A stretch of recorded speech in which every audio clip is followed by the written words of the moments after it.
প্রচণ্ড বৃষ্টি। বৃষ্টির মধ্যে দৌড়তে দৌড়তে একটা ছাউনির নিচে আশ্রয় নিয়েছি। বিকেলের বৃষ্টিতে ভিজলে রোগজ্বর যে বাঁধিয়ে বসবে সে বিষয়ে কোনো সন্দেহ নেই। আজকাল এমন ভুলো মন হয়েছে যে ছাতাটা নিতেই বেমালুম ভুলে যায়। তার উপর বর্ষাকাল, কখন যে বৃষ্টি নামে কে জানে। ছাউনির নিচে দাঁড়িয়ে শাড়ির আঁচলটা নিয়ে বৃষ্টির জলে ভিজে যাওয়া হাত মুখটা মুছে নিচ্ছি।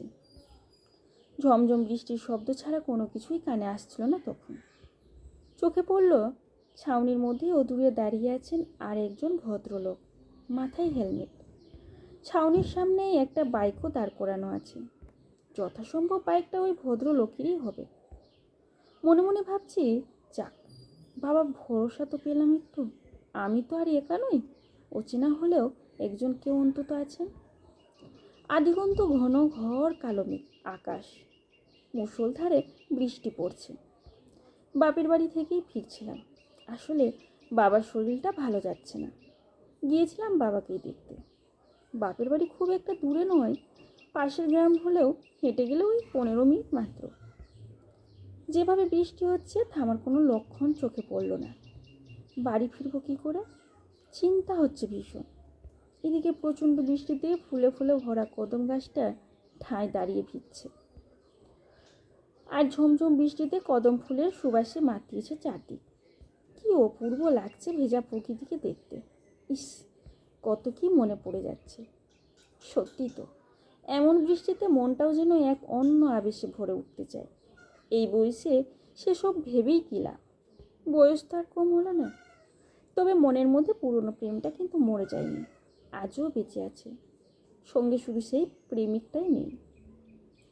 জীবনের প্রথম সত্যিকারের প্রেমটা বোধহয় কোনোদিনও ভোলা যায় না। এ বোধহয় কম বেশি প্রত্যেকটা মানুষের ক্ষেত্রেই সত্যি। কখন যে কার সাথে প্রেম হয়ে যায় সেটা বোঝাও মুশকিল। আমার জীবনে প্রেম বলতে ওই তো একটাই, ওটাই আমার প্রথম প্রেম, আর ওটাই শেষ। আমরা বেশিরভাগ মেয়েই বোধহয় যাকে প্রেমিক হিসেবে পেয়েছি তাকে সারা জীবনের জন্য পাই না। কারণ যে বয়সটায় আমরা প্রেম করি সেই বয়সটা এমন একটা বয়স, ঠিক বিয়ের কয়েকটা বছর আগে। 18 হলো মানেই বিয়ের জন্য দেখাশোনা, তারপর ইচ্ছে অনিচ্ছে স্বপ্নসার জলাঞ্জলি দিয়ে বিয়েটা করে নিতে হবে। আমার ঠাকুমা মজা করে বলতো, মেয়েরা 20 পেরোলেই বুড়ি। কথাগুলো ভাবছি তখন। এদিকে বৃষ্টির ঝমঝম শব্দ মনটাকে যেন নতুন সুরে জাগিয়ে দিচ্ছে আরো। পুরো কদম গাছের নিচে দুটো শালিক এই ওবেলায় ভিজেছে নিজেদের খুশিতে। সত্যি তো, মনের মতো সঙ্গী পেলে তখন বেলা ওবেলা কেউ দেখে না। এমন কতদিন ছিল আমিও বৃষ্টি দেখতাম আমার পছন্দের মানুষটার সাথে। কখনো বৃষ্টিতে ভিজেছি একসাথেও। যৌবনের প্রভাতী বেলায় পছন্দের পুরুষ ছিল শোভন। শোভন মানে শোভন মিত্র। আমি ওকে মিত্র সাহেব বলেই ডাকতাম। আমি তখন অষ্টাদশীর 6। পাশের বাড়িতে একটি বাচ্চাকে পড়ানোর জন্য শোভন আসতো, আর আমি বারান্দায় দাঁড়িয়ে শোভনকে দেখতাম। প্রথম প্রথম চকাচকি হলেও কথা হতো না কিছুতেই। ভাবতাম কি করে কথা বলা যায়। এদিকে তখন আমার ভাইও ছোট। ভাইয়ের জন্য গৃহশিক্ষক খুঁজছিলেন আমার বাবা। আমি বাবাকে বললাম, পাশের বাড়িতে একজন পড়াতে আসেন, ওনার সাথে তো কথা বলতে পারো। বাবা বললেন, বেশ, তাহলে কথা বলে দেখব। শোভনের সাথে কথা বললেন আমার বাবা। শোভন রাজি হয়ে গেলেন ভাইকে পড়াতে। ভাবলাম, পড়াতে আসছেন মানে এবার কথা বলার একটা সুযোগ পাওয়া যেতে পারে অনায়াসে। প্রতিদিন পড়াতে আসেন, পড়ানো হয়ে গেলেই চলে যান। এদিকে কথা বলা হয়ে ওঠে না আর।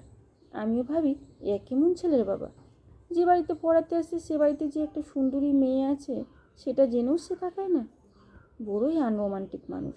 ভীষণ রাগ হতে লাগলো। ভাবলাম, যে কোনো প্রকারে কথা তো বলতেই হবে এবার। মনের মধ্যে একটা প্রেম প্রেম ভাব। একদিন সেই সুযোগও এলো। সেদিন বাড়িতে মা বাবা কেউ ছিলেন না। মা বলে গেলেন মাস্টারমশাই আসলে 1 কাপ চা করে দিতে।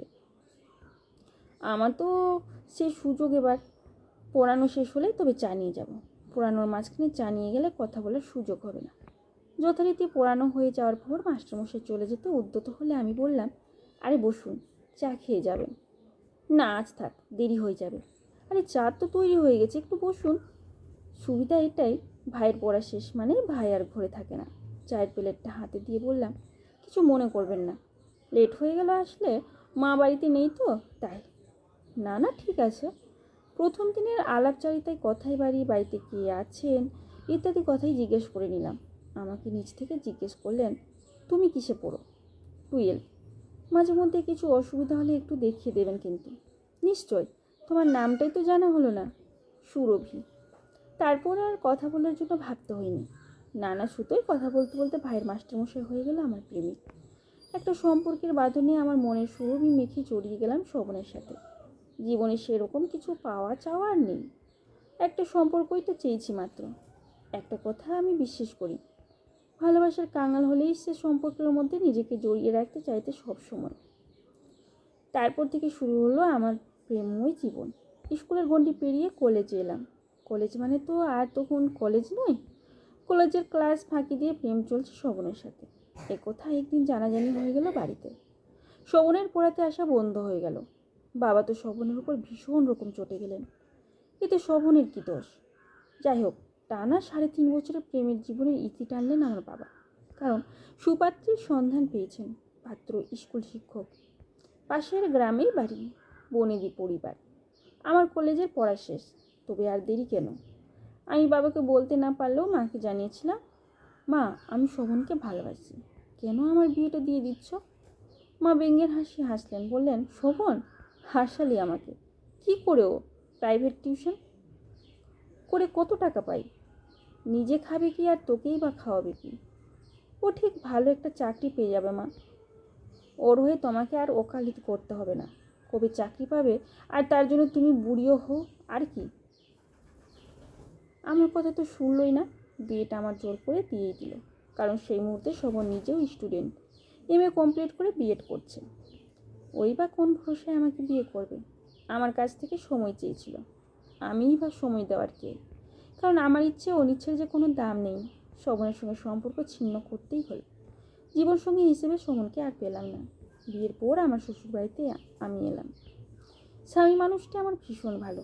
শ্বশুরবাড়ির মানুষজন এত ভালো যে বোঝাতে পারবো না। বাড়ির একমাত্র ছেলের বউ আমি, খুব আদরের।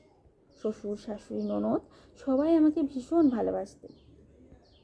আমার ইচ্ছে মতো সব কিছুই করতে পারি। কেউ আমাকে কোনো কাজেই বাধা দেয় না। প্রত্যেকটা মানুষজন আমাকে খুব সহজেই আপন করে নিলেন। বলতে গেলে আমার সুখের সংসার। আজ বিয়ের পর থেকে 15 বছর কেটে গেছে আমার।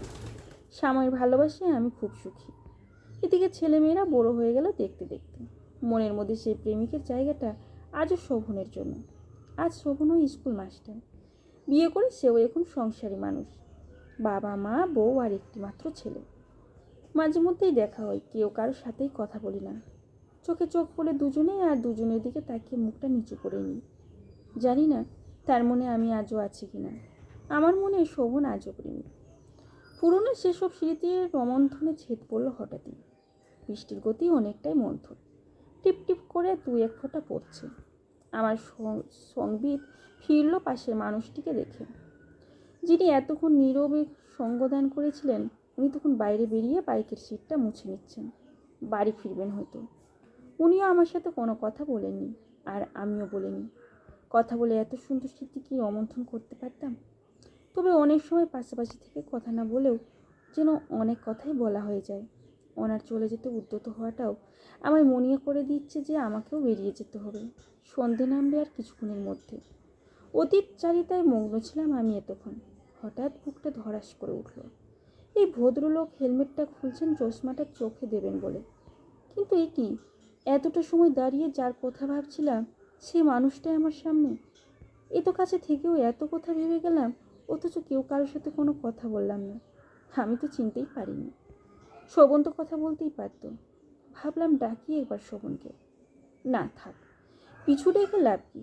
চেনা ছবিটা আবছা হয়ে উঠে আস্তে আস্তে। থাক না সেসব স্মৃতি ফোটে। পা বাড়ালাম উল্টো পথে। ওই পথেই যে আমার ঠিকানা।